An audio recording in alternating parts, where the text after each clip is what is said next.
ਹਾਂਜੀ, ਸਾਰਿਆਂ ਨੂੰ ਜੈ ਮਾਤਾ ਦੀ। ਸੋ ਅੱਜ ਬੜੇ ਚਿਰ ਬਾਅਦ ਇੱਕ ਬਹੁਤ ਪੁਰਾਣਾ ਭਜਨ ਜੋ ਸਾਡੇ ਉਸਤਾਦ ਸਰਦੋਸ਼ ਸਿਕੰਦਰ ਸਾਹਿਬ ਦਾ ਹੈ, ਜੋ ਅੱਜ ਇਸ ਦੁਨੀਆਂ ਵਿੱਚ ਨਹੀਂ ਹੈ।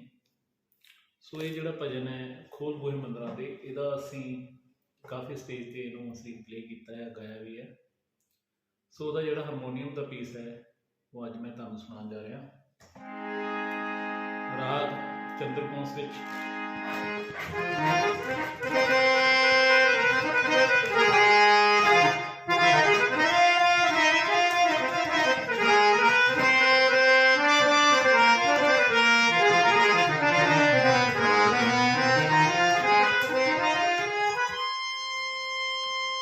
ਇਹਦੇ ਵਿੱਚ ਇੱਕ ਕੀ ਕਿਉਂਕਿ ਘੱਟ ਹੈ, ਇਸ ਕਰਕੇ ਇਹ ਇੱਥੇ ਤੱਕ ਹੀ ਜਿਹੜਾ ਪਲੇ ਹੋ ਸਕਦਾ ਹੈ। ਸੋ